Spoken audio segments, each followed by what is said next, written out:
Hello student, स्वागत है एक बार फिर से आपका हिंदी पाठशाला क्लासेस में। तो आज हम बात करने वाले हैं महाकवि कालिदास के एक संक्षिप्त परिचय के बारे में, जो कि बहुत ज़्यादा इंपॉर्टेंट है। आप कोई भी संस्कृत का एग्जाम देने जा रहे हो या देने वाले हो, तो ये बहुत ज़्यादा इंपॉर्टेंट है। आप इनका जीवन परिचय और संक्षिप्त परिचय एकदम बढ़िया तरीके से याद रखिएगा।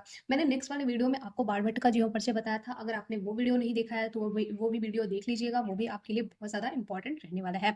तो चलिए शुरू करते हैं अब हम वीडियो को। तो यहाँ पे जीवन वृत्ति एवं जन्मस्थान के बारे में पहले हम जान लेंगे। तो महाकवि कालिदास की जीवन वृत्ति के विषय में कोई भी प्रमाणिक समग्र उपलब्ध नहीं है। उन्होंने अपने ग्रंथों में महाकवि बाण के तुल्य अपने जीवन के विषय में कोई भी सामग्री नहीं दी है। अतः अंत साक्ष्य का अभाव है। परवर्ती काव्यों, महाकाव्यों एवं नाटकों में भी कहीं कालिदास के जीवन के विषय में कोई उल्लेखन नहीं है। अतः ब्रह्मी साक्ष्य के प्राय अभाव के केवल एक किंवदंतियां प्रचलित है, जिनके आधार पर कालिदास के जीवन पर कुछ प्रकाश पड़ता है। कालिदास के जन्म स्थान के विषय में भी पर्याप्त मतभेद है। कश्मीर के विद्वान एवं कश्मीर सिद्ध करते हुए बंगाल के विद्वान बंगाली और उज्जैनी के विद्वान उज्जैनी निवासी मेघदूत में कालिदास ने उज्जैनी के प्रति विशेष आग्रह किया है, आदर भाव प्रदर्शन किया है। इससे ज्ञात यह है कि उज्जैनी के निवासी थे या अधिक समय से उज्जैनी में रहते थे। मेघदूत में उज्जैनी नगरी के सौंदर्य, शिप्रा नदी और महाकाल मंदिर का विशेष वर्णन मिलता है। विद्वानों का कहना है कि ये राजा विक्रमादित्य के नवरत्नों में से एक थे। विक्रमादित्य के निम्न के नवरत्न कहे जाते थे। अब यहाँ पे कुछ श्लोक है, तो इसको हम छोड़ते हैं, आगे हम बढ़ते हैं क्योंकि वीडियो काफी लंबी हो जाएगी।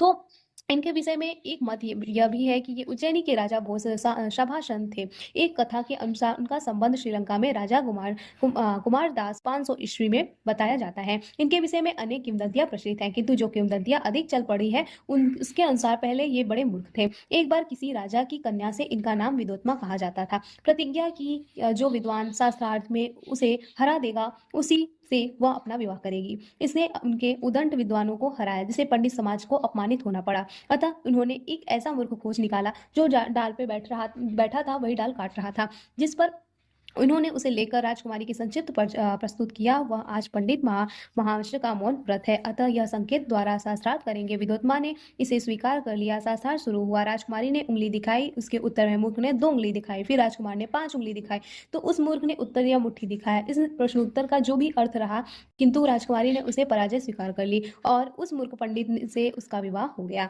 ऐसा कहा जाता है कि विवाह के बाद एक दिन मूर्ख कालिदास अशुद्ध शब्दों का उच्चारण कर गए, जिससे उनकी धर्मपत्नी ने मूर्ख कहकर उनका बड़ा अपमान किया। इस अपमान से पीड़ित होकर वे घर से बाहर निकल गए और अपना प्राण त्यागने के लिए सरस्वती कुंड में कूद पड़े, किंतु उनकी मृत्यु नहीं हुई। उन्होंने काली देवी की उपासना की और सरस्वती जी ने उन्हें वरदान दिया, जिसके फलस्वरूप कालिदास इतने प्रकंड विद्वान हुए।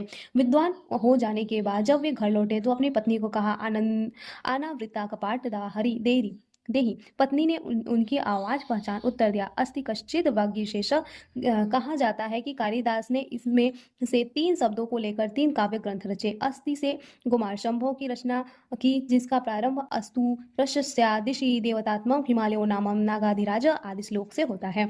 कश्चित से मेघदूत का निर्माण किया। कश्चित कांतारवीर गुरुराम स्वाधीन तत्व और वाग्य शब्द से रघुवंशम की रचना की। वाग्यर्थाभि स्मृतो वाग्यर्थ प्रतिपत्ति। कालिदास के ग्रंथों से ज्ञात होता है कि वह जन्म से ब्राह्मण थे और शिवशक्त थे, किंतु अन्य देवताओं के आदर भी करते थे। मेघदूत और रघुवंशम इस बात का परिचारक है। इन्होंने भारतवर्ष के विस्तार भ्रमण किया। यही कारण है कि उनकी भौगोलिक वर्णन बहुत सुंदर और स्वाभाविक है। तो आई होप कालिदास की आपको संक्षिप्त परिचय समझ में आया होगा। जीवन परिचय, जीवन वृत्ति उनकी समझ में आई होगी। और ऐसी ही वीडियो के लिए हिंदी पाठशाला क्लासेस को सब्सक्राइब कर दीजिएगा, अपने दोस्तों के साथ शेयर कीजिएगा और एक प्यारा सा कमेंट कर दीजिएगा। मिलते हैं नेक्स्ट वीडियो में, तब तक के लिए थैंक यू, टेक केयर।